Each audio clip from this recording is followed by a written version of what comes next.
안녕하십니까. 만나서 반갑습니다. 자, 우리가 지금 칠지작법에 대해서 공부하고 있어요. 그렇죠? 그래서 이제 다음 주가 이제 시즌2 마지막이에요. 알고 계시나요? 뭐 관심이 없어요. 그래서 7월 달부터는 이제 다음 주 시즌2 마지막 강의까지 칠지작법 이제 마무리하고요. 다음 주 맞죠? 예. 그래, 와준 것만도 고마워요. 그래서 7월부터는 또 이제 새로운 주제로 여러분들하고 또 새로운 이야기를 나눠보게 될 것입니다. 그래서 칠지작법 첫 번째가 예경, 예배, 공경. 또 그냥 우리말로 해석하면 그냥 절하다, 절하는 법, 절하기. 우리 배웠죠? 두 번째가 뭐였어요? 공양 올리기. 그래서 공양, 폭넓게 해석하면 보시라는 뜻하고 상통한다고 했죠? 그래서 아마 육바라밀의 첫 번째 보시바라밀이 되는 이유가 무엇인가 라는 부분에 대해서 우리가 짚어봤습니다. 다들 기억나시죠? 예. 자, 그럼 이제 세 번째는 무엇일까요? 참회. 참회가 참 중요해요. 참회라는 것은 여러분 우리 절에 다니면 참회 기도라는 말 많이 들어보셨죠? 참회라는 것은 뉘우치다, 반성하다라는 의미가 있어요. 그래서 옛날 큰 스님들은 뉘우치고 반성하고 나아가서 다시는 나쁜 짓을 하지 않겠다라고 결심하는 거래요. 그래서 뉘우치고 반성하고 나쁜 짓을 다시는 하지 않겠다라고 결심하는 것을 참회라고 합니다. 그래서 이 참회는 옛날부터 우리 큰 스님들께서 아주 중요하게 여기셨어요. 왜냐? 우리 중생들이 잘 살고 못 사는 거, 깨달음을 얻지 못하는 이유도 다 업의 힘이다라고 말씀하셨어요. 무엇의 힘? 업의 힘. 항상 제가 여러분들 누누이 말씀드리잖아요. 우리가 잘 사고 못 살고 행복하게 살아가고 불행하게 살아가고 좋은 일이 생기고 나쁜 일이 생기고 이 모든 것들이 다 누가 지은 업의 인연이라고 했어요? 내가 지은 업의 인연이고, 인생을 살아가면서 자꾸 힘들고 괴롭고 답답하고 장애가 생기는 거, 장애. 내가 지은 업에 장애가 생기는 것을 두 글자로 뭐라고 부른다고 했죠? 업장이라고 한다고 했어요. 그래서 지장경에서도 우리 중생이 깨달음을 얻지 못하는 것도 업의 힘이다라고 나와요. 그러니까 우리가 살아가면서 이 죄업과 악업이 많은 중생일수록 어리석은 선택을 하고 어리석은 짓을 하고 자꾸 괴롭고 힘들고 답답한 장애들이 생기게 된다는 거예요. 그래서 우리 불자들은 시작 없는 옛적부터 내가 지은 모든 죄업을 참회하면서 스스로의 몸과 말과 생각을 닦아나간다. 이게 참회의 의미가 되는 것입니다. 그래서 제가 자주 말씀드리는 거지만 시작 없는 옛적부터, 시작 없는 옛적이 뭐냐? 우리 중생은 언제 윤회가 시작되었는지 알 수가 없다는 거예요. 헤아릴 수 없는 머나먼 과거 전생, 헤아릴 수 없는 머나먼 과거 전생에 시작 없는 옛적부터, 시작조차 알 수 없는 시작 없는 옛적부터 지금 이 순간에 이르기까지 태어나고 죽고 태어나고 죽는 것을 반복하면서, 이걸 두 글자로 뭐라고 한다고 했죠? 윤회. 윤회를 반복하면서 알고 지었건 모르고 지었건, 참 이게 묘해요. 알고 지은 것도 있지만 모르고 지은 업이 있어요. 옛날 큰 스님들은 알고 지은 업과 모르고 지은 업 중에 어떤 업이 더 무섭다고 했을까요? 라고 알고 계시죠? 모르고 지은 업이 더 무섭대요. 왜냐?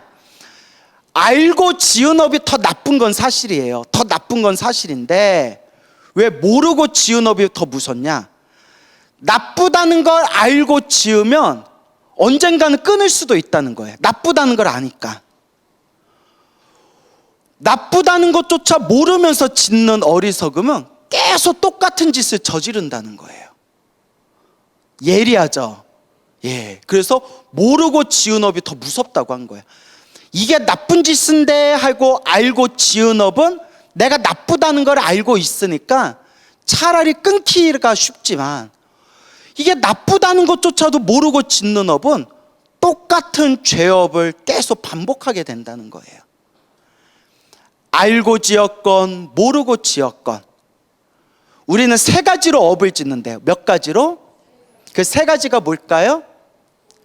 몸과 입과 생각으로, 몸으로, 입으로, 생각으로 수많은 업을 지어왔으니 내가 지은 그 모든 나쁜 업을 진실한 마음으로 참회하겠습니다 라고 우리가 부처님께 발언하면서 절을 하거나 주력을 하거나 연부를 하거나 경전을 독송하면서 내 업장을 소멸하는 거예요. 시작 없는 옛적부터 알고 지었건 모르고 지었건 몸과 입과 생각으로 지은 그 모든 업을 제가 참회합니다 라고 그렇게 닦아나가는 거예요. 그러면 여러분, 업을 짓는 뿌리가 무엇이냐? 마음이라는 거예요. 마음이 업을 짓고 그 업을 정화하는 것도 무엇이 업을 정화하는 거예요? 마음이 업을 정화하는 거예요.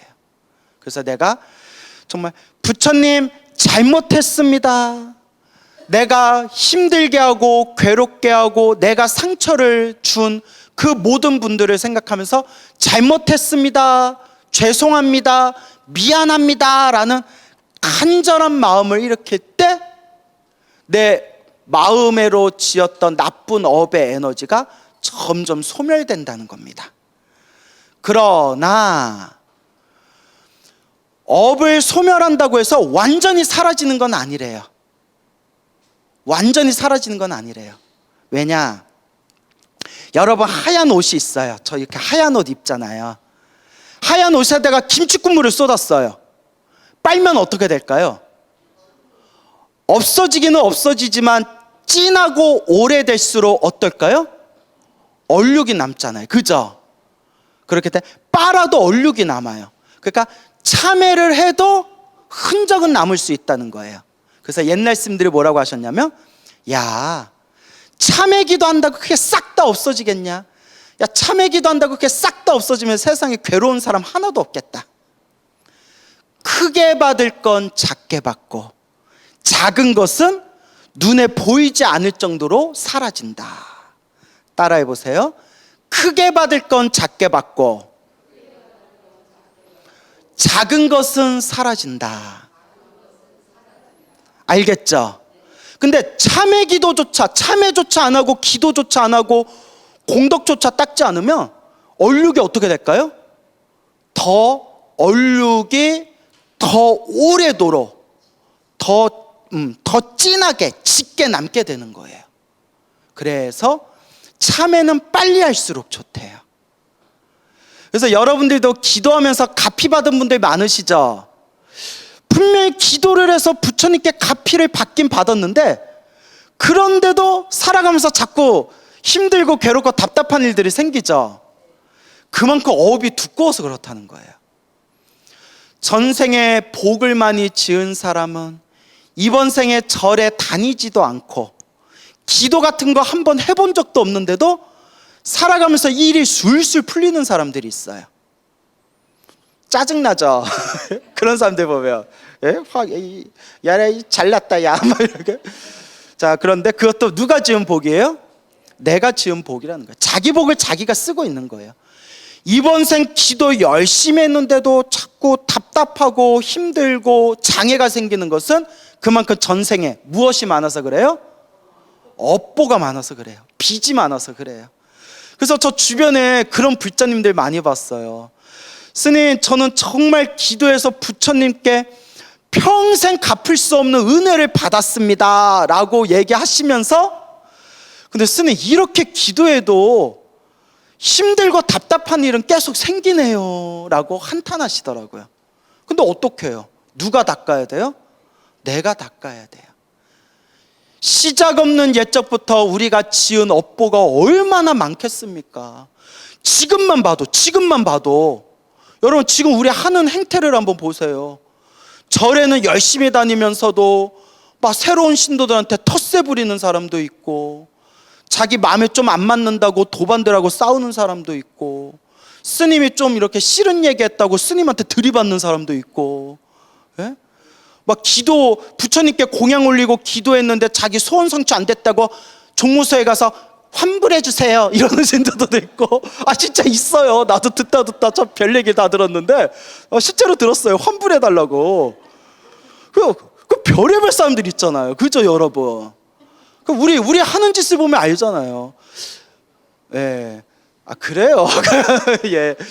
그래가지고 이렇게 우리가 알게 모르게 우리가 짓는 업들이 얼마나 많단 말인가. 그렇죠 여러분? 그래서 저 아시는 스님이, 저는 되게 스님들 비위를 잘 맞춘다고 맞추거든요. 되게 스님들한테 비위를 잘 맞춘다고 맞추는데, 나만 보면 막 짜증나고 화가 난다는 스님이 있었어요. 나만 보면 그렇게 짜증나고 화가 난대요. 그래서 어느 날 차 마시면서, 스님, 제가 스님 뭐 불편하게 한 게 있습니까? 제가 뭐 스님들하고 대화할 때 농담하기를 좋아하는데 제 농담이 스님을 조금 불편하게 했습니까? 왜 이렇게 저를 보면 막 화나고 막 저 보면 괜히 짜증난다 그러시는데 왜 그러십니까? 하니까 너무 잘나서 짜증난대. 어떡해 이거 편집해 주세요. 어떡해, 미쳤나 봐. 너무 잘나서 짜증난대요. 예. 넘어갑시다. 예. 너무 깊이 생각하지 마요. 그래서 이렇게 우리가 알게 모르게 다른 사람을 불편하게 한 것들이 한도 없이 많을 거예요. 그렇죠. 근데 내가 일부러 남을 불편하게 하려고 불편하게 하려는 게 아닌데, 남이 나를 보고 불편한 거는 악업이 되지 않는데요. 뭔 얘기인지 알죠? 내가 남을 불편하고 남을 힘들게 하려는 의도가 없는데, 다른 사람이 나를 보고 그냥 불편함을 느끼는 것은 그 사람 업이지 내 업이 아니래요. 하지만 우리가 탐욕과 성냄과 어리석음이 있기 때문에 나도 모르게 막 짜증낼 때도 있고 신경질 낼 때도 있고 남 긁을 때도 있고, 또 해서는 안 될 짓을 하거나 해서는 안 될 말을 내뱉을 때도 있잖아요. 그렇죠? 그런 것들이 다 악업으로 쌓인다는 거예요. 근데 불자님들은 한 가지 착각하는 게 있어요. 불자님들은, 뭐 여러분들은 아니겠지만 상당히 많은 불자님들이 착각하는 것 중에 하나가 뭐냐면, 절에서 복 지은 것만 기억해요. 복 까먹은 건 기억한다 못한다? 못해요. 당신이 복 까먹은 건 기억 못하고 내가 절에 가서 뭐 했네, 공양 올렸네, 기도했네, 뭐 했네, 복 지은 것만 기억하려는 성향이 있어요. 중생들을 가만히 보면. 하지만 내가 이번 생 사람으로 태어나 부처님 법을 만나고 부처님 가르침을 닦아 나아가면서 알게 모르게 내가 복을 까먹고 있는 것도 냉정하게 살펴봐야 돼요. 왜냐? 우리는 번뇌망상이 가득하기 때문에 자기도 모르게 자꾸 실수를 해요. 그래서 알고 지었건 모르고 지었건 탐욕과 성냄과 어리석음으로 물들은 내 몸과 말과 생각으로 지은 업들을 참회합니다라고 부처님께 끊임없이 내 몸과 마음을 정화시키는 겁니다. 알겠죠? 그래서 참회의 기도를 많이 할수록 내 삶이 편안해져요. 왜냐? 사람이 잘 살고 못 사는 게 결국 업장이거든요. 그 업장을 녹이기 위해서 기도하고 염불하고 공덕을 닦으면서 내 업들이 점점 소멸해 가는 거예요. 그래서 재미난 이 참회와 관련된 재미난 얘기들이 참 경전에 많아요. 그 중에 하나가 어느 왕이 있었대요. 왕이 여러모로 인품이 훌륭했는데 단점이 하나 있었어요. 불자 입장에서 봤을 때 단점이 있었어요. 사냥하기를 좋아했대요. 뭐 하기를 좋아했다? 여러분, 살아있는 생명을 재미삼아서 죽이고 사냥하고 낚시하는 거는 좋은 업이 될까요? 나쁜 업이 될까요? 당연히 나쁜 업이 되죠. 살아있는 생명을 죽이는 건 아주 악업이라고 했어요. 그런데 이 왕이 사냥을 갔다 오면 항상 복을 지었대요. 스님들에게 공양을 올리거나 부처님께 공양을 올리거나 사람들한테 이렇게 널리 베풀거나 항상 이렇게 복을 지었대요. 그러니까 어느 신하가 이렇게 얘기했대요. 아니, 사냥 나가서 나쁜 업을 지어놓고 사냥 끝나고 궁전에 들어와서 복을 짓는 건 무슨 경우란 말인가? 그런다고 무슨 소용이 있겠는가? 왕이 이 얘기를 딱 듣고 그 신하를 불렀대요. 신하를 딱 사람들 한가운데 딱 앉혀놓고 옆에 작은 냄비에다가 불을 지글지글 펄펄 막 불을 달궈가지고 그 냄비에 그 물이 펄펄 끓게 만들었대요. 옆에서 막 뽀그락뽀그락 하면서 막 물소리를 내면서 냄비에 그 작은 솥에 물이 펄펄 막 끓으니까 왕이 신하한테 네 손을 저 솥 안에다 집어넣어라 이랬대요. 왕이시여, 죽여주십시오, 용서해 주십시오. 그 왕이 이렇게 물었대요. 네 손을 저 펄펄 끓는 작은 솥에 물에다가 네 손을 집어넣으면 네 손이 어떻게 되겠느냐? 손이 완전 펄펄 그냥 손이 다 푹 익어가지고 엄청난 전 고통을 당하게 될 겁니다. 손이 다 헤집어지고 손이 완전히 망가지게 될 겁니다. 큰 화상을 입게 될 겁니다. 괴롭겠냐 즐겁겠냐? 당연히 괴로울 겁니다, 왕이시여. 그때 왕이 다른 신하를 시켜서 냉수 한 바가지를 떠오게 해요. 그 냉수를 펄펄 끓는 그 작은 솥에다 붓게 만들었대요. 여러분, 펄펄 끓는 냄비에 그 물에다가 냉수 한 바가지 집어넣으면 물이 어떻게 돼요? 식어버리죠. 미지근해 버리죠. 그때 왕이 신하한테 이렇게 얘기합니다. 저 냄비에다가는 손을 넣을 수 있겠느냐? 넣을 수 있습니다. 냉수를 집어넣어서 물이 식었으니 지금은 손을 넣어도 아무 상관이 없습니다. 그때 왕이 이렇게 이야기했답니다. 그와 같다. 내가 너무나 이 나쁜 업의 습관 때문에 내가 사냥을 아직도 끊지는 못하는데, 사냥을 해서 내가 나쁜 업을 지은 게 펄펄 절 끓는 물이라면 내가 사냥을 마치고 복을 짓고 공덕을 닦는 것은 그 펄펄 끓는 냄비의 물에다가 무엇을 집어넣는 것과 같다? 차가운 물을 집어넣는 것과 같다. 나는 이렇게라도 내 업을 닦고 있는 거다. 무슨 말인지 알겠죠? 말장난처럼 느껴질 수도 있지만 펄펄 끓는 물에 한 바가지 물을 집어넣듯이 내가 나쁜 업을 짓더라도 내가 반성하는 마음으로 복을 짓는 게 그만큼 중요하다는 거예요.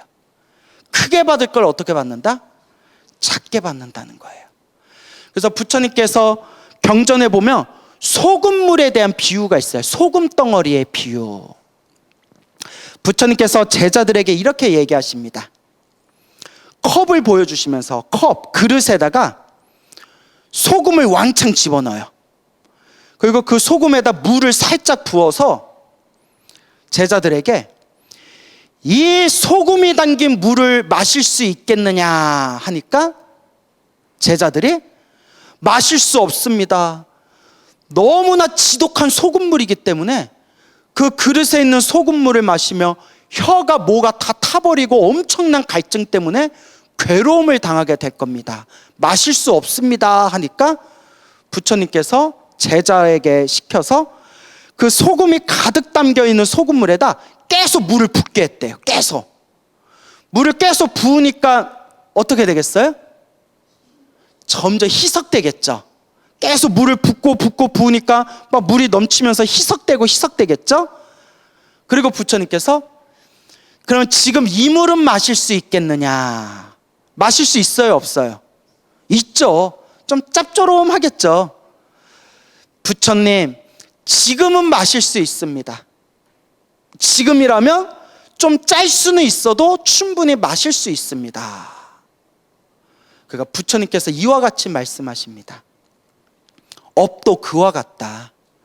우리가 지은 악업이 소금이 가득 담긴 그릇과 같다면 그걸 그냥 먹어버리면 엄청난 고통을 느끼듯이 내가 지은 업을 그대로 받아버리면 우리는 엄청난 괴로움을 당하게 될 것이다.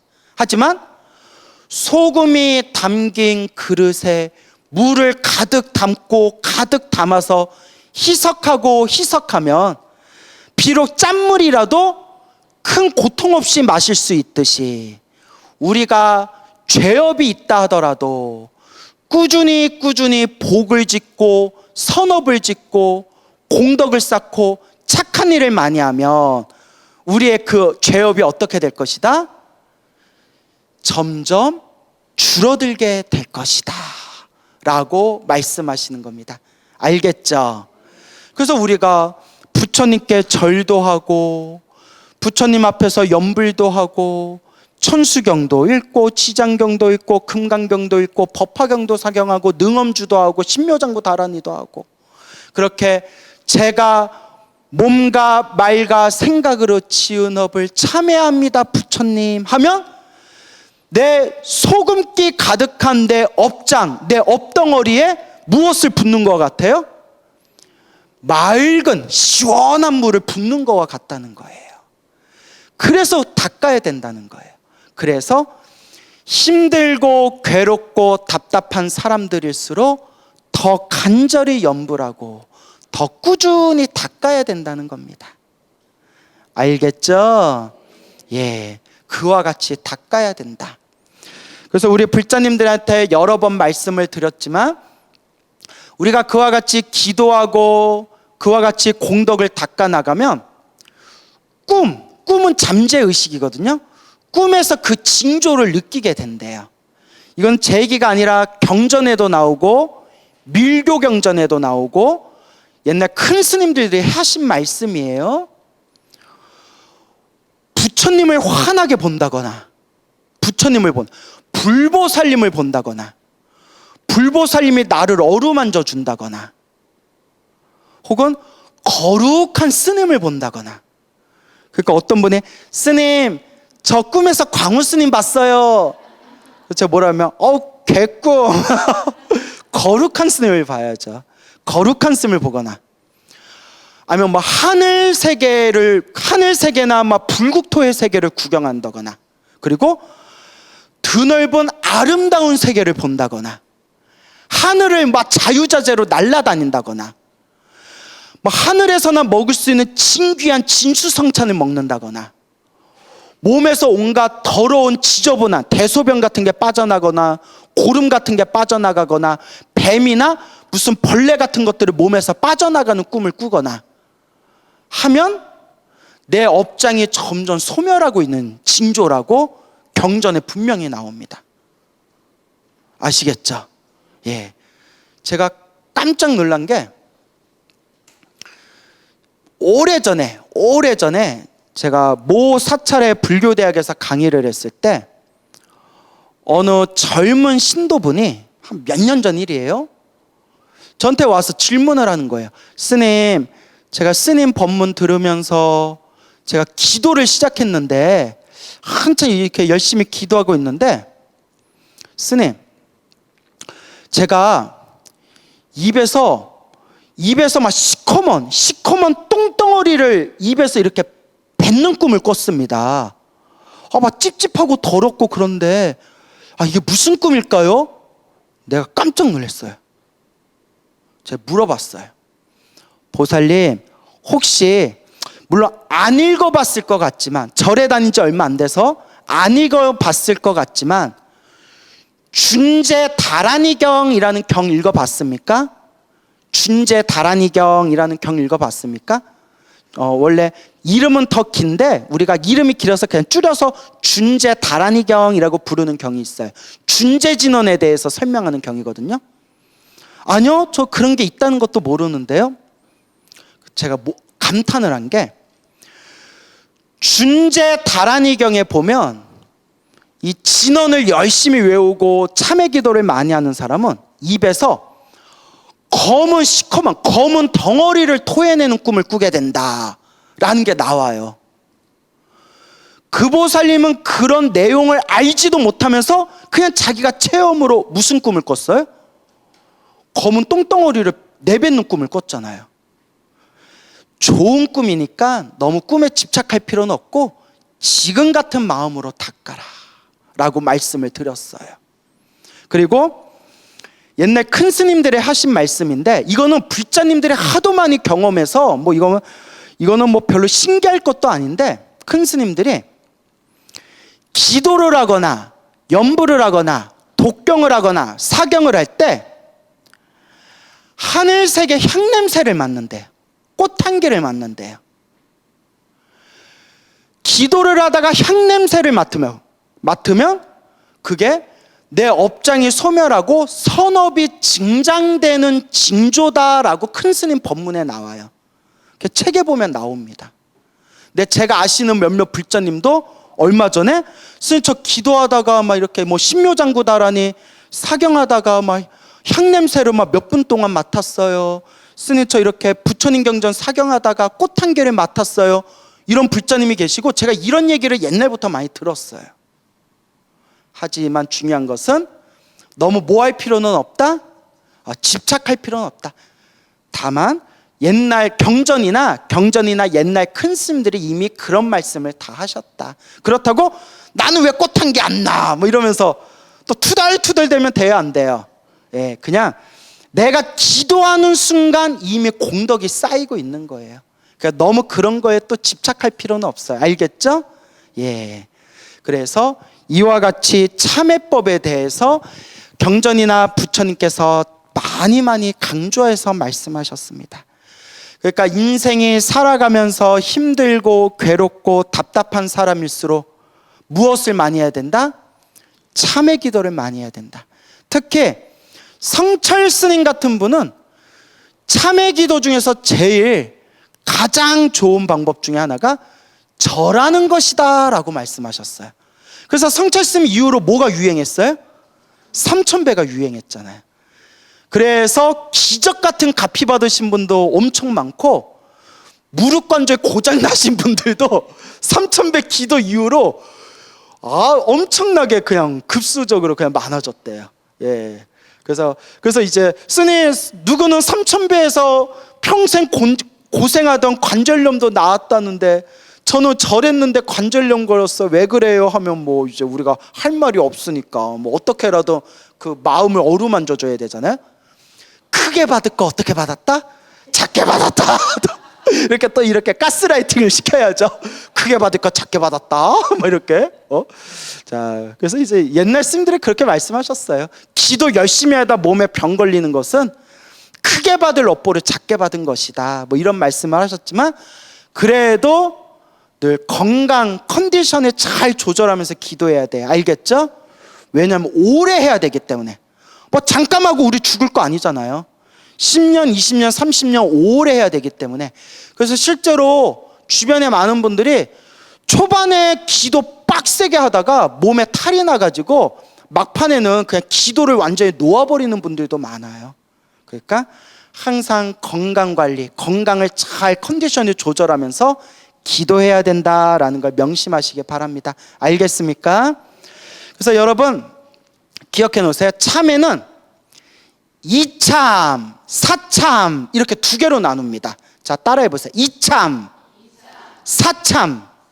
예. 이참, 사참. 이판사판 할 때 이자 사자예요. 이판사판 할 때 이자 사자. 자, 사참부터 설명드릴게요. 사참이 설명하기가 더 쉽거든요. 사참은 뭐냐? 일사자예요.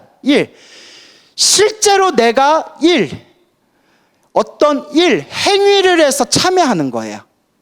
그러니까 절을 한다거나 연부를 한다거나 능엄주를 외운다거나 신묘장구다라니를 외운다거나 자비도랑 참법을 한다거나 실제로 내가 몸으로 입으로 부딪히면서 참여하는 게 무슨 참? 사참이라고 해요. 그게 사참이에요. 그러면 이참은 뭐냐? 이참은 가장 심오한 참회법이에요. 이거는 우리가 오래오래 닦아야 알 수 있는 세계예요. 이치로, 무엇으로? 이치로. 본래 업장이라는 게 본래 없구나라는 걸 깨닫는 참회가 무슨 참? 그게 이참이에요. 알겠죠?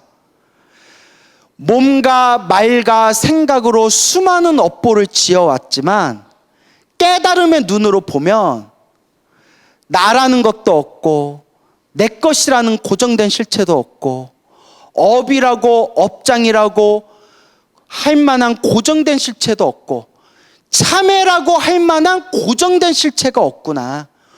우리는 본래 깨끗한 청정한 존재이지, 우리는 본래 깨달은 존재이지, 잘못을 뉘우칠 만한 그런 업보와 업장이라는 게 본래 없다라는 걸 꿰뚫어보고 깨달음을 얻는 참회를 무슨 참이라고 한다?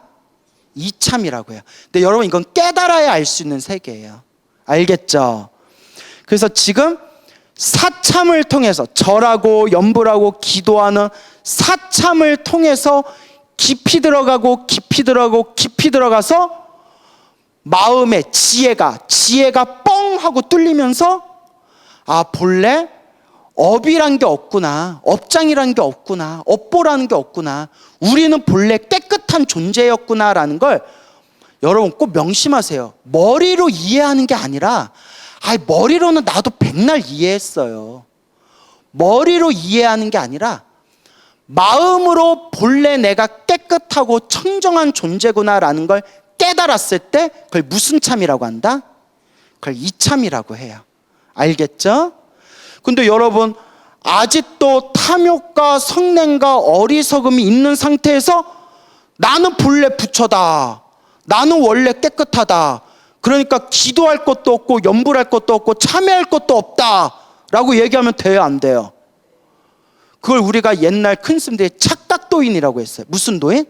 착각도인. 그러니까 입만 산 거예요. 자기를 보면 알잖아요. 내가 탐욕이 있는가 없는가, 성냄이 있는가 없는가, 어리석음이 있는가 없는가. 그래서 옛날에도 이런 착각도인이 많아서 뭐라고 했냐면, 탐욕과 성냄과 어리석음 그 자체가 깨달음의 세계다, 이렇게 얘기하는 분들이 있었어요.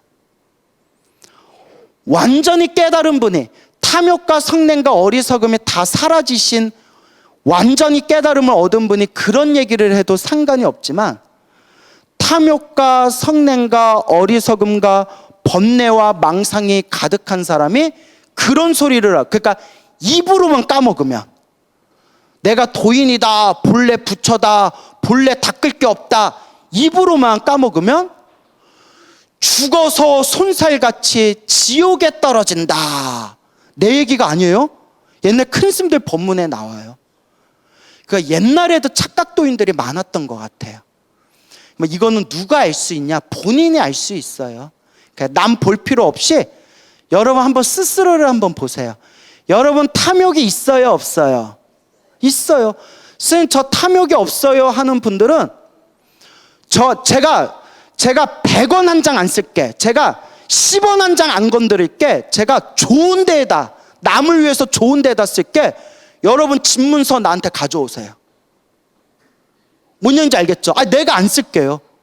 만약에 탐욕이 없다면, 저 탐욕 없습니다 해놓고, 그러면 불자님, 저는 10원 한 장 안 건드리고 제가 좋은 곳에 불사하고 좋은 곳에 쓸 테니까 집문서 가져오세요 했는데, 막 갑자기 아까운 마음이 들고, 있으면 나한테 왜 이러지? 이런 생각 들면 아직 탐욕이 있는 거예요. 맞죠, 여러분? 그러면 자기가 마음을 못 속여요. 입으로는, 스님 저는 탐욕이 없습니다. 그러세요? 이거 저 오실 때 보니까 차가 좋던데 그럼 차 열쇠 저 좀 주세요. 광우스님 그렇게 안 봤는데 저 엄청 밝히네? 막 이래버리면 자기가 탐욕이 있는 거예요. 그죠? 그러니까 이제 웃자고 하는 얘기지만 옛날 큰 스님들 다 하신 말씀이에요. 성냄이 있냐 없냐? 여러분 성냄 있어요, 없어요? 옛날 어떤 거사가 큰 스님을 찾아왔대요. 제가 3년 동안 참선을 했는데 제 마음속에 이제 화가 사라졌습니다 이러더래요. 큰 스님이 그래? 야, 이 십장생아 하면서 귀싸대기를 쫙 이렇게 때렸대요. 거서가 스님 뭐 하는 짓입니까? 하니까 큰 스님이 뭐라고 했을까요? 화가 어디서 생겼어? 유명한 얘기예요. 그러니까 이렇게 착각도인들이 옛날에도 많았대요. 실제로 못 깨달았으면서 마치 자기가 깨달은 듯이 말하는 착각도인들 때문에 이 불교가 많이 어지럽혀졌대요. 이건 제 얘기 아니에요. 예, 다 옛날 큰 스님들이 하신 말씀이에요. 그래서 여러분들 항상 스스로를 보면 알아요. 내가 탐욕이 있는가 없는가, 성냄이 있는가 없는가, 어리석음이 있는가 없는가. 탐진치가 조금이라도 남아있다면 진리 앞에서 겸허한 마음으로 부처님께 절을 올리고 부처님께 공양을 올리고 부처님 앞에서 몸과 말과 생각으로 지은 업을 참회하고. 우리 중생은 너무 업장이 두꺼워요. 근데 여러분들이 스스로 아실 거예요. 했던 잘못 또 저지르고 했던 실수 또 저질러요. 그렇죠? 그게 업의 습관이에요. 따라해보세요. 업습. 업습이 그만큼 무서워요. 웬만큼 닦아도 업의 습관이 잘 안 변해요. 제가 처절하게 보고 듣고 스스로 경험했어요. 이 업의 습관이 참 무서워요. 탐욕과 성냄과 이 어리석음. 그래서 저도 고민을 엄청 많이 했어요. 이걸 어떻게 해야 되나, 이걸 어떻게 해야 되나. 결론은 뭐 하는 수밖에 없다? 꾸준히 닦는 수밖에 없다.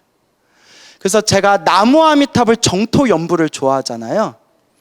나무 아미탑을 정토 연부를 가르치는 저 옛날 옛적 큰 스님들이 항상 하시던 말씀이 있어요.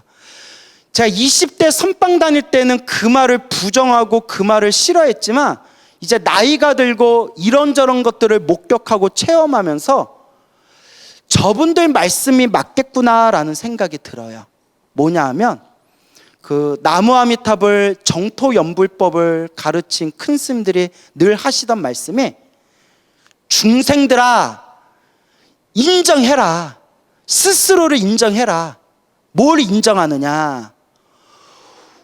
우리는 지독하게 업보가 두꺼운 죄악 중생이다. 웬만큼 닦아도 작은 습관조차도 바꾸기 힘든 죄악 중생들이다. 그러니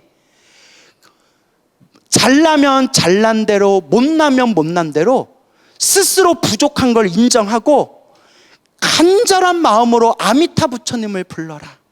그러면 반드시 아미타 부처님이 그 중생을 극락세계로 인도해 주실 것이고 가장 완벽한 성불대학교인 성불학교 극락세계에서 아미타 부처님의 지도를 받아서 완벽한 조건 속에서 완전한 깨달음을 얻게 될 것이다. 그러니 잘난 척 그만하고 네 자신을 인정해라 라는 법문이 나와요. 저 선방 다닐 때는 마음이 부처다, 내가 부처다, 마음만 깨치면 다 부처된다. 저는 이걸 항상 중심으로 삼고 있었기 때문에 이런 법문을 보면 참 법문 찌질하다 생각했거든요. 살아보니까 온갖 모습들, 언행이 일치되지 않는 모습들을 보고 저 스스로 체험하면서 우리는 이렇게 업이 두껍구나. 그래도 우리 부처님께서 너무나 자비로우셔서 우리같이 업보 많은 중생들을 구제할 수 있는 한 가닥 가장 좋은 길을 만들어 주셨구나. 그게 바로 나무 아미탑을 극락세계 왕생하는 정토 연불법이구나 라는 것을 제 생생하게 확신이 들었습니다. 무슨 말인지 알겠죠? 그래서 자, 참에는 무슨 참과 무슨 참이 있다? 이참과 사참이 있고 우리는 무슨 참부터 시작해야 된다? 사참부터 시작해서 우리의 수행이 깊어져서 마음의 깨달음을 얻으면 무슨 참에 들어간다? 이참에 들어간다 라는 것을 명심하시기 바랍니다. 그래서 항상 자기 자신을 속이지 말아라. 뭐 하지 말아라? 자기 자신을 속이지 말고 내가 이렇게 업이 두껍고 내가 이렇게 번뇌망상이 많은 사람이구나 라는 거 인정하면 어때요? 부처님이 원래 우리 중생들은 업이 많다고 하셨어요. 인정하되 그저 꾸준히 조금이라도 부처님을 닮아가기 위해서 노력할 뿐이다 라는 걸 명심하시기 바랍니다. 알겠죠? 자, 그래서 우리가 칠지 작법 중에 예배 공경, 예경, 절하기, 공양 올리기, 그 다음에 세 번째가 뭐죠? 참회하기, 이참, 사참까지 한번 살펴봤습니다. 그러니까 여러분들 행복하게 살고 싶으면 뭘 많이 하셔야 돼요? 참회기도 많이 하시고, 참회기도 열심히 했는데도 그래도 힘들고 괴로운 일 생기면 뭘 더 열심히 해야 돼요? 참회기도. 그러니까 이렇게 생각해야 돼요. 진정한 불자라면 시작 없는 옛적부터 내가 지은 업보가 얼마나 많으면, 내가 지은 빚이 얼마나 많으면 이렇게 기도했는데도 나한테 자꾸 이런 일이 생길까, 이런 마음으로 더 열심히 기도해야 됩니다. 아시겠습니까? 자, 그래도 여러분들이 늘 말씀드리지만 그래도 전생에 복이 있어서 이번 생에 무엇을 만났어요? 부처님 법을 만난 거예요. 어떤 그런 부처님 법 만나서 감사합니다, 다행입니다 라는 마음이 드세요? 예, 그 마음이 바로 우리 네 번째 수의의 마음이에요. 따를 수, 기뻐할 희, 다른 사람의 짓는 공덕을 따라서 기뻐한다 라는 의미가 있고요. 더 확장하면 항상 감사하고 고맙고 다행이다 라는 마음으로 살아가는 게 바로 수희예요. 뭐라고요? 수희. 불교에서는 우리 중생들이 깨달음을 얻지 못하고 생사윤회를 계속 반복하는 가장 큰 이유 중에 하나를 이제 번뇌의 작용이라고 하는데, 그 번뇌의 작용 중에서 가장 큰 번뇌 중에 하나가 질투시기래요. 남이 잘 되는 거에 대한 질투와 시기심이 아주 강력한 번뇌의 작용 중에 하나래요. 근데 우리 한국 사람들은 유독 질투심이 좀 강한 것 같아요. 내가 딴 나라를 안 살아봐가지고 모르겠는데 왜냐하면 사촌이 땅을 사면 뭐 한다? 배가 아픈다 라는 속담이 있잖아요. 근데 수의하는 사람은 사촌이 땅을 사면 어떤 마음이 들어요? 같이 기뻐해 주는 거예요. 와, 아우 대박, 아우 좋겠다, 복이 많아서 저렇게 복을 누리는구나. 이게 수의예요. 그리고 누가 부처님과 스님들과 혹은 어떤 복 짓는 좋은 곳에 공양을 올렸을 때 질투심이 많은 사람은 에이고 저거 올려봤자 뭔 복을 받겠다고 저렇게 복을 올려서 에이고 잘났어요 이런 생각을 품는 사람이 있고, 실제로 절에 다닐 때 그런 사람들 본 적 있죠? 나만 이상한 거야? 나만 이상한 사람들 만나는 거야? 예? 있죠? 고마워요 보살님. 없어도 있다고 해줘서 고마워요. 남이 공덕을 지으면 저 사람은 복이 많아서 저렇게 큰 공덕도 짓는구나, 함께 기뻐해 주는 거예요. 함께 기뻐해 주는 공덕이 질투, 시기심을 없애는 가장 강력한 그런 수행 방법 중에 하나랍니다. 질투, 시기를 없애주는 수행, 그게 수의라는 거예요. 근데 여러분, 중생이, 제가 늘 얘기한 게 중생이 지독하게 업보가 두껍다고 했잖아요. 그죠? 우리가 조금만 둘러보면 알아요. 웬만큼 기도하고 웬만큼 참선하고 웬만큼 명상해도 업습이 잘 안 바뀌어요. 제가 너무 자세히 얘기하면 욕먹을까 봐 말을 못하는 거예요. 정말 이 업이 무서워요. 근데 뇌과학에서 그걸 인정했대요. 여러분, 뇌과학 아시죠? 우리의 모든 감정이 뇌에 그대로, 뇌에서 우리가 뇌의 어떤 쪽에 피가 몰리고 어떤 화학 반응을 일으키는지에 대해서 우리 감정이 오르락 내리락 한대요. 그런데 우리 뇌 전두엽 쪽에 우리의 감정을 조절하는 역할이 앞머리, 뇌 앞쪽에 전두엽이라고 있어요. 그래서 여러분, 사이코패스라고 들어보셨죠? 감정이 결여되어 있는 그런 사이코패스들 실제로 감정을 조절하는 전두엽 부분이 일반인보다 온도가 낮대요. 그 막 책에 막 다큐멘터리에 나오더라고요.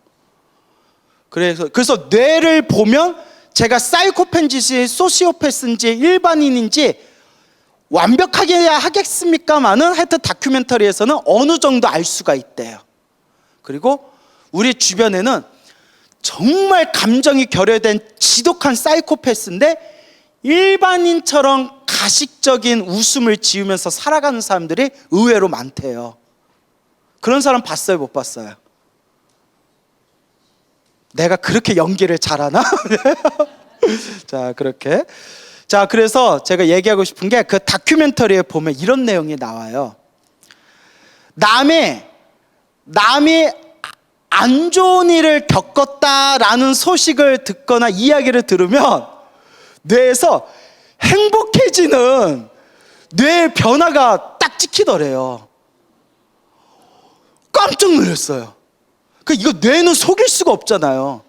얼굴은 어떻게 안 됐다 불쌍해서 어떻게 하지만 남이 뭐가 잘 안 됐다, 남의 일이 잘 안 풀렸다 뭐 그런 소식을 들으면 내 뇌에서 행복해지는 뇌의 흐름이 딱 포착이 되더래요. 전 소름이 쫙 끼더라고요. 우리 인간이 기본적으로 이렇게 굉장히 이기적인 면이 있었구나. 하지만 여러분 이거 하나만 들으면 안 됩니다. 또한 뇌과학자, 특히 명상을 연구하는 뇌과학자들 하는 얘기가 뇌도 변한다 안 변한다? 뇌도 변하더래요.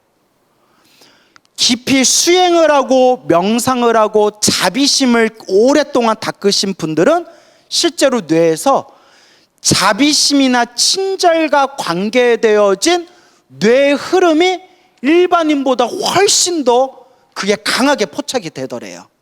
그러니까 우리가 수행을 하면서 정말 남의 불행에 대해서 같이 슬퍼해주고 남의 행복에 대해서 같이 기뻐해 줄 수 있는 그런 내 뇌의 작용이 실제 수행을 통해서 내 뇌가 변화된대요. 반대로 애들이 막 스마트폰만 보고 책도 안 보고 스마트폰만 보고 자극적인 내용, 순간적으로 쾌락을 느끼게 하는 그런 내용들만 즐겨보면 뇌가 실제로 퇴화되는 게 밝혀졌대요. 여러분 어렸을 때부터 애들한테 자꾸 스마트폰 보여주면 그래서 안 좋다는 거예요. 거의 마약 수준이래요. 근데 또 안 보여주면 애들 또 난리 치잖아요. 그래서 참 어찌해야 될지 모르겠어요. 주자니의 뇌가 퇴화된다 그러고 안 주자니 쥐랄쥐랄하고 아주 눈에 넣어도 안 아픈 우리 애새끼 때릴 수도 없고 이럴까 내가 꼭 애 아버지 같은 느낌이 드네요. 애도 없는데 그래요. 자, 그래서 뇌라는 것도 변화가 되지만 뇌도 우리가 수행을 통해서 자비심이 가득한 뇌로 변화시킬 수 있지만 기본적으로 일반인들을 상대로 뇌의 어떤 흐름을 측정했을 때 남의 안 좋은 면을, 남의 안 좋은 일을, 남의 불행을 보면 뇌가 기뻐하는 그런 것을 이제 우리가 실제로 과학적으로 포착이 되었다. 그래서 우리가 마음을 더 잘 다스려야 돼요. 인간은 이런 이기적인 면이 있기 때문에. 하지만 얼마나 다행이에요. 수행으로 내 뇌를 변화시킬 수 있대잖아요. 그래서 여러분들도 막 이렇게 이제 수행하고 염불하고 기도할 때 자기도 모르게 정말 모든 중생이 행복했으면 좋겠다. 정말 모든 중생이 괴로움에서 벗어나 모든 중생이 행복했으면 좋겠다. 부처님 모든 중생 행복하게 해주세요 라는 마음이 정말 뭔가 찐하게 억지로 일으킨 게 아니라 찐하게 그냥 가슴에서 올라온 적 있어요 없어요? 있어요? 대단한 거예요. 그렇게 내 업의 습관이 좋은 쪽으로 변화되는 거예요. 그래서 우리가 수행하는 거예요. 알겠죠? 저도 경험했는데 행자 때 해인사에 갔는데 절을 많이 시켜요. 절을 하면 절할 때 아무 생각 없이 절하면 되게 지루해요. 근데 성철스님 책을 보니까 모든 중생이 행복하게 해주세요 라고 하면서 절을 하래요. 처음에 모든 중생이 행복하게 해주세요 하면서 절을 했는데 뭐 어색한 거예요. 나도 힘들어 죽겠는데 내가 괜히 해인사 와가지고 내가 이 못생 고생이냐. 나갈까 말까, 나갈까 말까. 모든 중생 행복하게 해주세요. 나부터 행복해졌으면 좋겠다 이러면서 처음에 그런 마음으로 절을 하잖아요. 절하고 절할 때마다 모든 중생이 행복하게 해주세요, 모든 중생이 행복하게 해주세요. 처음에 억지로 했어요. 성철 스님이나 큰 스님들이 그렇게 기도해야 더 좋은 거라고 해서 억지로 했어요. 또 막 어렸을 때 출가했으니까 또 한참 순박할 때잖아요. 순수할 때잖아요. 모든 중생 행복하게 해주세요, 모든 중생 행복하게 해주세요 라는 마음으로 억지로라도 마음으로 되새기면서 기도했더니 어느 날 온몸에 전율, 온몸에 전기가 쫙 오르면서 온몸에 전기가 통하는 느낌이 들면서 진심으로 차라리 내가 괴로워도 좋으니까, 내가 고통스러워도 좋으니까 정말 진실로 모든 중생이 행복하게 해주세요 라는 그 순간의 찐마음이 정말 터져 나오더라고요. 그게 이제 꾸준하게 유지가 안 돼서 아직 중생이지만, 그래서 우리 업의 습관은 변화되는구나. 결국 습관이잖아요. 어떤 습관을 들이느냐, 내가 어떤 마음을 계속 집중하냐에 따라서 내 업의 에너지가 변화되는구나. 그러니까 과학자들도 하는 말이 뇌도 변한대요. 뇌도 내 노력에 의해서 변할 수가 있대요. 그럼 우리 불자들은 무엇의 뇌로 변화시켜야 될까요? 수행의 뇌로, 자비의 뇌로 점점 변화시켜야 되는 거예요. 알겠죠? 그래서 수의, 따라서 기뻐한다. 내 질투와 내 시기심이라는 번뇌작용을 없애는데 가장 강력한, 가장 좋은 방법 중에 하나가 바로 이 따라서 기뻐함, 수의라고 합니다. 그래서 부처님 경전에 이런 내용이 나와요. 복이 많은 사람, 그러니까 잘 먹고 잘 살고 훌륭하고, 그러니까 우리가 봤을 때 부러운 사람을 만나면, 대부분 우리가 부러운 사람 만나면 부러워하는 마음도 가지다가 그 부러워하는 마음이 왜곡되면 점점 어떤 마음이 생길까요? 질투하는 마음이 생기잖아요. 얼마나 잘 되나 보자, 뭐 이런 마음이 생기잖아요. 그런데 부처님께서 이렇게 말씀하셨어요. 그러니까 부러운 사람을 만날 때 저 사람은 전생에 복을 많이 지어서 저와 같이 행복하게 사는구나. 그러니 나도 무엇을 많이 지어야 되겠다? 복을 많이 지어야 되겠다라고 생각하고, 그런 마음을 일으키면 질투할 일이 없잖아요. 저 사람은 전생에 복을 많이 짓고 선업을 많이 지어서 저렇게 사람들에게 부러움받는 삶을 사는구나. 그러니 나도 그냥 부러워하고 질투하고 시기할 게 아니라 나도 발언을 세우는 거예요. 나도 뭐 하면서 살겠다? 복을 지으면서 살겠다. 한 끗 차이지만 마음가짐이 달라지죠. 자, 한번 따라해 보세요. 마음속으로 되게 부러운 사람을 만났어요. 그냥 아무나 생각해 보세요. 선생님 저는 세상에 부러운 사람이 없어요 하면 그냥 넘어가셔도 되고요. 부러운 사람을 딱 만났을 때, 자, 일단 부러워, 속으로 생각해 보세요. 부러워. 얼마나 잘 사나 보자. 부러워, 저렇게 살더라도 얼마나 한번 잘 사나 보자. 부모 잘 만나고 운이 좋아가지고 저렇게 사나 보네. 얼마나 잘 사나 보자 라고 한번 생각해 보세요. 그리고 마음에 어떤 감정이 드는지 한번 이렇게 생각해 보세요. 자, 한번 짚어보셨어요? 자, 그 이면 반대로 되게 부러운 사람을 만났어요. 자, 한번 이렇게 생각해 보세요. 이번에는 저 사람은 전생에 복을 많이 지어서 저와 같이 편하게 사는구나. 그러니 나도 이번 생에 복을 많이 지으면서 살겠다 라고 한번 딱 생각해 보세요. 마음의 에너지가 어때요? 완전히 다르죠? 그냥 다르다고 해주세요. 다르죠? 다들 그냥 멍하니 다르죠? 그 부처님이 그와 같이 경전에 나와요. 그러면 반대로 정말 불쌍하거나 못난 사람을 봤을 때 이렇게 생각하래요. 저 사람은 전생에 복을 많이 짓지 않아서 저와 같이 괴로움을 당하며 살고 있구나. 그러니 나는 이번 생에 뭐 하면서 살아야 되겠다? 복을 지으면서 살아야 되겠다. 이게 1단계예요. 이건 아직 낮은 단계예요. 나보다 복 많은 사람을 보면서 나도 복을 많이 지으면서 살아야 되겠다. 나보다 복 없는 사람을 보면서 내가 복을 안 지으면 다음 생에 나도 저렇게 살겠구나. 이번 생에 내가 복을 지으면서 살아야 되겠다 라고 생각하고, 여기서 수행이 더 깊어지고 깊어지면 나중에 정말 순수하게 나보다 잘난 사람, 부러운 사람을 보면 저 사람은 나보다 복을 많이 지었기 때문에 저렇게 부러운 삶, 편한 삶을 사는구나. 참으로 훌륭하십니다 라는 마음을 내는 거예요. 그 사람을 칭찬해 주는 거예요.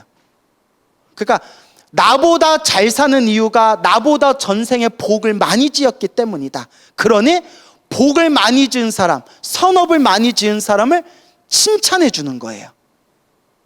반대로 나보다 못나고 힘들고 괴로운 사람을 보면 에휴, 전생에 복을 많이 안 지어서 저렇게 사나 보구나.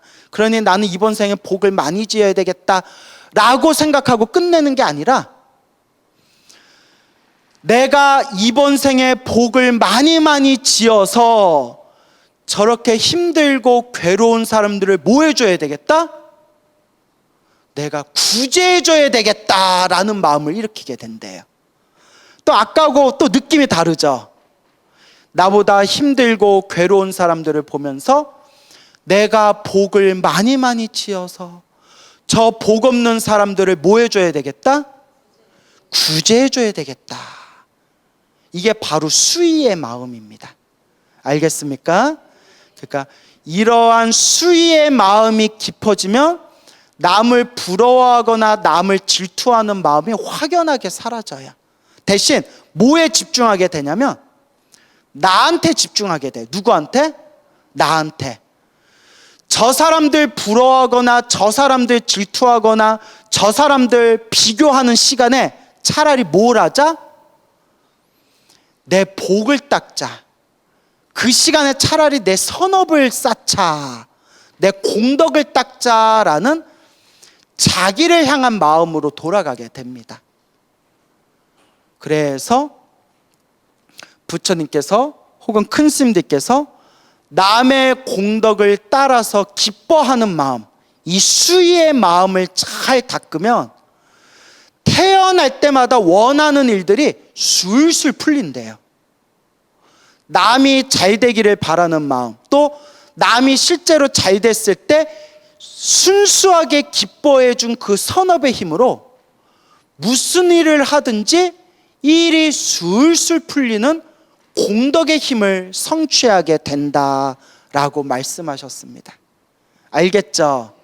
그러니까 여러분들 혹시 여러분 근데 부러워하는 거는 악업이 되지는 않아요. 부럽다 하는 마음은 악업은 아니에요. 하지만 지가 뭐가 잘났는데 이거 얼마나 잘 나가나 보자 하고 질투하고 시기하는 마음은 악업이래요. 알겠죠? 근데 부러워하는 마음은 악업이 되지는 않지만 어리석음의 마음이래요. 정말 이제 지혜로워지면 남하고 비교하는 마음이 사라지고 나중에는 남이 잘 되거나 남이 공덕을 쌓는 모습을 보게 되면 내가 잘 되고 내가 공덕을 쌓는 거와 똑같이 함께 따라서 기뻐해 준다라는, 자 따라해 보세요. 수희찬탄. 수희찬탄의 에너지가 흘러넘치게 됩니다. 알겠죠? 예. 그래서 저도 자꾸 습관을 들이려고 해요. 저도 여러분들한테 이렇게 좋은 걸 가르쳐 줬으니까 저도 스스로 제 스스로가 닦아야 되잖아요. 그래서 인터넷 뉴스를 보거나 남한테 이렇게 안 좋은 얘기를 듣거나 하면 이제 습관에서 나도 모르게 나무 아미타불, 관세음보살, 이게 저절로 튀어나와요. 그러니까 교회 다니는 사람들이 주여 이거 아버지 그게 저절로 튀어나오는 게 제 이해가 되겠더라고요. 남의 안 좋은 얘기를 들으면, 뭐 뉴스에서 슬픈 소식을 들으면 저도 모르게 그냥 저절로 이제 습관이 된 거예요. 나무 아미타불, 나무 관세음보살, 나무 약사열애불, 이게 저절로 나와요. 그리고 남의 좋은 일, 남의 좋은 이야기를 들으면 저 스스로 자꾸 이제 습관을 감사합니다, 부처님 감사합니다 라고 이렇게 축원을 해주는 습관을 들이고 있어요. 뭐 그렇다고 제가 인품이 완성된 건 아니에요. 저도 부족하니까 그런 습관을 들이려고 노력하는데, 그런 습관을 들이다 보니까 누구 마음이 더 행복할까요? 내 마음이 더 행복해요. 진짜 그런 게 있어요. 그래서 요새는 기도할 때 부처님 감사합니다 라는 기도가 저절로 나와요. 그리고 제가 막 너무너무 짜증날 때, 너무너무 막 짜증나고 막 그냥 신경질 나고 할 때 아미타불 아미타불 아미타불 하면 좀 가라앉거든요. 근데 너무 짜증나가지고 아미타불 아미타불 해도 안 가라앉을 때 부처님 감사합니다, 아미타 부처님 감사합니다, 불보살님 감사합니다, 감사합니다, 감사합니다 생각하니까 기분이 금방 편안해져요. 제가 그런 걸 여러 번 체험하거든요.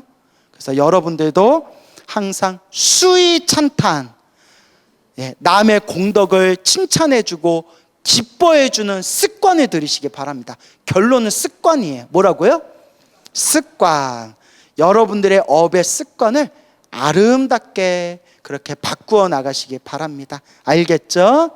그래서 남의 공덕과 남의 좋은 일들을 함께 기뻐해주면 어떤 공덕을 성취한다?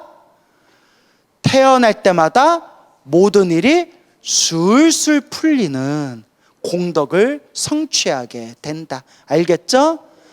그래서 그런 습관을 들이시기 바랍니다.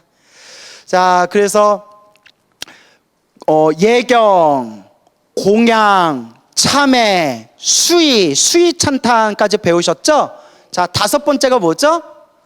청법. 오늘은 이제 청법까지 하면 딱 맞겠네요. 청법은 말 그대로 청하옵니다. 무엇을 청하옵니다? 법을 청하옵니다. 부처님께 우리 중생들을 위해서 법을 청하기를 원하는 마음이 바로 청법이에요. 그리고 이 세상에 부처님의 법이 널리 펼쳐지기를 바라는 마음이 청법의 마음입니다. 청법, 법을 청하다. 저번에 보시와 공양에 대해서 설명을 드렸죠? 공양 중에서 최고의 공양이 무슨 공양이라고 했어요? 법공양. 그래서 제가 법공양에 대해서 설명드릴 때 1단계, 내가 부처님 법을 잘 공부하고 배우고 닦는 거, 그게 1단계 법공양이고, 일단 내가 잘 닦아야 된다는 거예요. 그리고 여기서 한 걸음 나아가서 그냥 나 혼자만 닦고 나 혼자만 깨닫는 거에서 끝나는 게 아니라 널리 사람들에게, 세상에 무엇과 인연을 맺어주는 거? 부처님 법, 부처님 가르침과 인연을 맺어주는 것, 이게 법공양입니다. 그래서 법공양이 엄청나게 헤아릴 수 없는 크나큰 공덕의 세계를 담고 있습니다. 그래서 금강경을 포함해서 수많은 경전에서 이런 말씀이 나와요. 이 우주를 꽉 채울 만큼 보물덩어리를, 우주를 꽉 채울 만큼 수많은 보물을 수없는 사람들에게 보시하는 것보다 차라리 부처님의 짧은 말씀 한 구절 한 개송이라도 부처님의 법을 사람들에게 베풀고 부처님의 법을 인연 맺게 해주는 게 최상의 공덕이다라는 그런 이야기가 경전에 자주 나옵니다. 그래서 이런 말씀이 있어요. 여러분, 우리가 축생에게 먹이 하나를 주더라도 크나큰 공덕을 받는데요. 그러니까 여러분들이 개미들 먹으라고 과자 부스러 들어가지고 벌레들아 과자 먹어라 뿌려주는 것도 그것도 복을 받는데요. 그렇다고 층간소음 때문에 내 윗집에 얘라 엿 먹으라 하면서 거기다 막 설탕 뿌려버리면 돼요, 안 돼요? 개미들아 와 가서 먹어라 하면 웃자간 말이에요. 하여튼 좋은 마음으로 그렇게 짐승들에게 먹을 거를 주더라도 그 공덕이 크대요. 하물며 짐승에게 먹을 걸 주더라도 공덕이 큰데 사람에게 베풀면 공덕이 얼마나 크겠느냐. 사람 중에서도 착한 사람에게 공덕을 베풀면 얼마나 크겠느냐. 착한 사람들 중에서도 돌을 닦는 수행자에게 공양을 올리면 얼마나 복이 크겠느냐. 돌을 닦는 수행자들 중에서도 깨달음을 얻으신 분, 깨달음을 얻은 분들 가운데에서도 부처님께 공양 올리면 공덕이 얼마나 크겠느냐, 뭐 이런 내용이 나와요. 근데 이제 경전에 이런 비유가 나옵니다. 법공양이 왜 중요하냐. 중생에게 먹을 걸 베풀면 그 중생은 며칠은 버틸 수가 있대요. 그죠? 우리 밥 한 끼 배불리 먹으면 며칠 동안은 밥 안 먹어도 배고파도 좀 버틸 수 있잖아요. 며칠 동안은. 중생에게 먹을 걸 베풀면 며칠 동안은 중생을 편안하게 해줄 수 있대요. 그렇지만 평생을 보장할 수는 없대요. 그죠? 중생에게 금은보화, 그러니까 중생에게 큰 돈을 베풀면 평생을 보장할 수가 있대요. 그죠 여러분? 우리 한번 몇십억 뚝 떼주면 그 중생 아껴 쓰면 평생 돈 걱정 없이 살 수는 있잖아요. 하지만 다음 생은 보장할 수 있다 없다? 없대요. 그런데 사람들은 중요하게 여기지 않는 보잘것없는 거라고 생각하는 부처님의 진실한 법을 베풀면 그 중생은 부처님의 진실한 법과 인연을 맺으면 지금 당장 밥을 얻어먹지 못하고 지금 당장 금은 보화를 얻을 수는 없어도 다음 생에 어떻게 된다? 훨씬 더 좋은 몸을 받게 되고 결국에는 그 부처님 가르침과 인연을 맺어서 언젠가는 완전한 깨달음을 얻어서 결국 생사윤의 괴로움의 세계에서 완전히 벗어나게 될 것이다. 그러니 중생의 눈이 아니라 깨달은 자의 눈으로 보면 중생에게 밥을 주는 게 더 중요하겠어요? 금은보화를 주는 게 더 중요하겠어요? 부처님 법문을 전하는 게 중요하겠어요? 부처님 법문을 전하는 게 그와 같이 중요하다. 하지만 성근이 없는 중생들은 아닙니다. 저는 차라리 뭘 주십시오? 돈을 주십시오. 예. 근데 여러분들은 돈이 좋아요? 부처님 법문이 좋아요? 목소리가 너무 작아요. 제 믿음이 흔들리고 있어요. 그래요. 예. 예. 그래서 어떤 분이 이러더라고요. 나는 돈도 좋고 부처님 법문도 좋아 이러더라고요. 예. 그래서 왜요? 했더니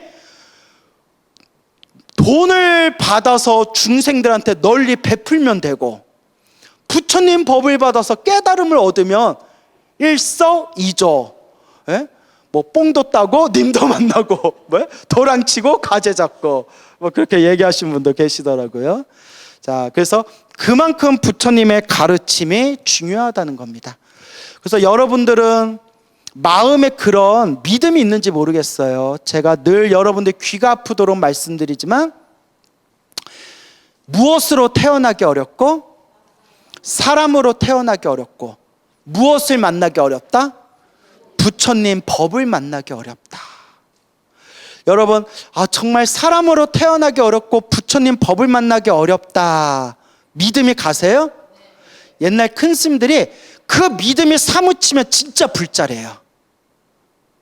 그런데 대부분의 불자들은 좀 안 좋은 일이 생기거나 답답한 일이 생기거나 고난이 생기면 그런 마음이 쉽게 흔들린다는 거예요.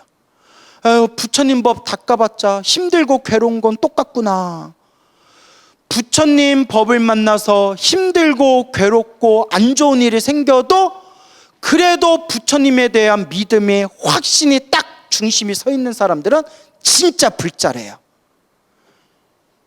그런데 조금만 안 좋은 일이 생겨도, 좀 고난이 생기고 괴로운 일이 생길 때 절에 가기도 싫고 기도하기도 싫고 부처님 법 공부하기도 싫고 광우스님 법문 듣기도 싫고 다 개뻥 같고 막 이런 생각이 들면 제가 늘 말씀드리죠. 불자가 아니라 뭐다? 불자. 네, 불자. 불자. 예, 훅 불면 날아간다는 거예요. 그래서 우리가 이 소중한 부처님의 법을 만나기 어려운데 이번 생 이 법을 만났구나. 우리 한국 불자들이 배우는 경전 중에 8만대장경 중에서 제일 좋은 내용만 모아놓은 게 천수경이에요. 사실 천수경 한글로 한 글자 한 글자 번역하면서 읽으면 기가 막히게 좋아요. 특히 천수경에 천하의 명문장이라는 문장이 있어요. 개경계. 개경계 아세요? 예. 개경계 한번 불러보세요. 무상심심 미묘법 배천만거 난조. 다 아시죠? 그러니까 이걸 그냥 한자로 무상심심 미묘법 배천만거 난조 아금문견들 쓰지 원해 열애 진실이 개법장진화 하면 감흥이 안 와요. 그러니까 뭐 신묘장구다라니 외우는 거고 뭐가 달라요. 근데 한 글자 한 글자 음미해 보면 뜻이 기가 막혀요. 무상심심 미묘법, 위가 없는 최고의 최상이란 뜻이에요. 위 없는 매우 깊은 미묘한 법이요. 백천만겁, 헤아릴 수 없는 시간이 지나고 지나도 뭐하기 어려워라? 만나기 어려워라. 이 부처님 법 만나기가 그렇게 힘들대요. 그런데 아금문견 득수지, 아금, 내가 지금 보고 듣고 얻어 받아지녔으니 부처님 법을 만났으니 원의 열의 진실이 원하옵건대 열의 부처님의 진실한 뜻을 이해할 수 있기를 원하옵니다. 부처님. 너무 멋있지 않아요? 저는 이거 읽을 때마다 막 눈물이 나요. 나 원래 이렇게 눈 안 작았어요. 에? 하도 울어가지고 눈이 부은 거예요. 쓰리쓰리 마쓰리 수쓰리 사와. 자, 너무 감동스럽죠? 그래서 이렇게 부처님 법 만난 게 참으로 우리가 복이다. 그래서 이 부처님의 소중한 법을 만났고 부처님의 소중한 법을 만났으니 이 소중한 법을 거룩하신 부처님, 부처님의 소중한 가르침, 소중한 법문 우리들에게 설해 주시옵기를 청하옵니다. 법을 청하고 널리 세상에 부처님의 법이 펼쳐지기를 바라는 마음, 그게 바로 무엇이다? 청법이라는 거예요. 무슨 법? 청법. 그 청법하고 그대로 연결되는 내용이 바로 6번째, 소청주세. 부처님과 부처님의 가르침이 세상에 오래오래 머무르기를 바라옵니다, 청하옵니다 라는 내용으로 그대로 이어지게 되는 겁니다. 알겠죠? 자, 이렇게 해서 다음 시간에 칠지작법 마무리까지 정리하도록 하겠습니다.